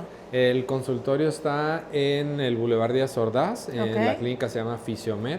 Ya tenemos ¿A qué altura rato, más o menos? Está pues a unos metros de lo que es la Plaza Las Palmas. Sí. Termina Plaza Las Palmas, está la tienda esta de ropa deportiva, la Nike, ahí Sí. el outlet, y enseguida está un edificio Salomón, enseguida estamos nosotros. Era hace mucho tiempo aquí Deportes La Popular. Ok, Aquí en claro, Tijuana, era el claro local que todo del- el mundo lo conocemos. era el- Entonces, estás súper bien ubicado. Sí. ¿Cómo se llama? Fisiomed.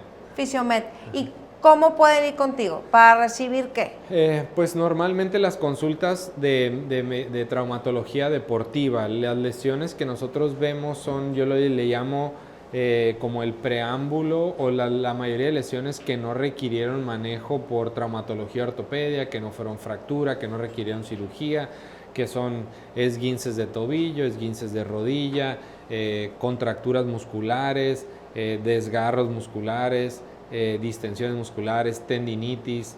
Que también te puede dar, Doc, en el gimnasio, haciendo Claro. spinning, haciendo tu yoga, que Sí. no calentaste bien o lo que sea. No tienes que ser paciente de alto rendimiento, Claro. tienes que ser deportista de alto rendimiento. Sí. Agradezco muchísimo, muchísimo tu tiempo. Gracias. No tienes idea. Creo que eres parte de una fuente de inspiración, uno, para estudiantes de medicina, Gracias. de lo que es el ejemplo de la persistencia, de la constancia, de la disciplina, de sacrificar para obtener resultados, y otro, del cómo te adaptas a los cambios. Así que es toda tu cámara para que puedas llegar a decir un mensaje a quien quiera sobre su formación y sobre quién es Héctor Enciso. Pues más que nada agradecerte a ti la invitación a este espacio y todo, a poder compartir un poco de lo que ha sido, pues como dices tú, no nada más la formación en medicina o lo que es la parte médica, sino un poquito hablando de todo lo personal y todo, y ojalá que eso sirva a alguien a decir que se relaciona con eso, que se le familiariza, que gracias a que escuchó cómo descarté o cómo incluí una posibilidad de una especialidad o otra, o que haya gente que lo escuche y diga, ah, hay médicos del deporte y eso tratan o eso ven, tengan la curiosidad, ya sea colegas médicos, para que realicen la especialidad como tal, que creo que hoy en día sí ha aumentado o ha tenido un ligero auge la especialidad, o sea, se está volviendo más frecuente escuchar de médicos del deporte. Nosotros tratamos de hacer nuestro espacio y tratamos de trabajar en conjunto con especialidades afines para lograr ese rendimiento, que el deportista tenga mejoras en su rendimiento, y también pues que salga de la parte de lesiones, ¿no? Creo que no es necesario a veces llegar a una lesión para acudir con nosotros. A mí la parte preventiva es la que más me llama la atención. Creo que es hacia donde más me voy a involucrar, probablemente de un tiempo en adelante, a involucrarme en la parte de tratar de prevenir lesiones, de asegurarte que estás en condiciones óptimas para practicar deporte, que eso debería ser lo ideal que hace un médico del deporte, un check-up inicial para saber qué deporte es el más adecuado para mí, si estoy en condiciones de empezar en un gimnasio, realizando tal actividad o ya un deporte específico. Esa es parte también de nuestra formación y a lo que nos dedicamos. Entonces, pues digo, se pueden acercar, ya si quieres más adelante por ahí te paso datos de contacto de la clínica, es buscar la clínica en redes sociales, en internet. Ahí están los números de contacto para hacer citas con nosotros. Estamos 2 médicos del deporte, un fisioterapeuta, también hay un traumatólogo ahí con nosotros que consulta dentro de la clínica. Hay los espacios para rehabilitación, para terapia física. Entonces, pues realmente ahí estamos, ¿cómo se llama?, disponibles para, dudas o algo en general, o creo no pasa nada a veces que agenden una cita para aclarar una duda, para saber si es una lesión, no es una lesión, para saber si pueden mejorar algo, no pueden mejorar algo. A lo mejor si no somos los más capacitados, pues los vamos a tratar de canalizar con quien sí sean los más capacitados en ese aspecto, para que el que es deportista pueda lograr el máximo de su rendimiento o optimice su rendimiento y evitar la parte de lesiones. Y si desgraciadamente ya cayeron en una lesión, tratarlos de regresar lo más rápido posible a la cancha, a la parte donde al deportista le gusta estar, y creo que esa es la tarea de nosotros, y que esa satisfacción normalmente nos da el saber que el deportista salió de su lesión y está de nuevo practicando su deporte. Creo que verlo. Obviamente después también, si coincide que eres parte de un equipo y tienes un logro en conjunto deportivo, también es una satisfacción enorme, y pues esa también se comparte ahí, ¿no? Con los Y sobre todo pacientes para los que deportistas. no también, o para el grueso de la población que no son deportistas de alto rendimiento, también hay maneras de prevenir, también hay maneras de acercarse. Créanme que yo les voy a proporcionar los números, los contactos, la dirección, todos para los que estén interesados con el doctor Héctor Encisos. No te fue nada mal después de los cholos, así que agradezco mucho, los cambios son buenos. Vamos a tomarnos una selfie, porque así terminamos el programa. Muchas gracias por venir. 1, 2, 3. Y gracias. Muchas gracias por tomarte el tiempo. Me saludas a tu esposa, a tus hijos. Claro Qué bueno, ¿te gustó? Sí. Se me fue rápido. Se vio. Sí. ¿Te gustó? Podríamos seguir hablando y falta Sí. tiempo. Pero...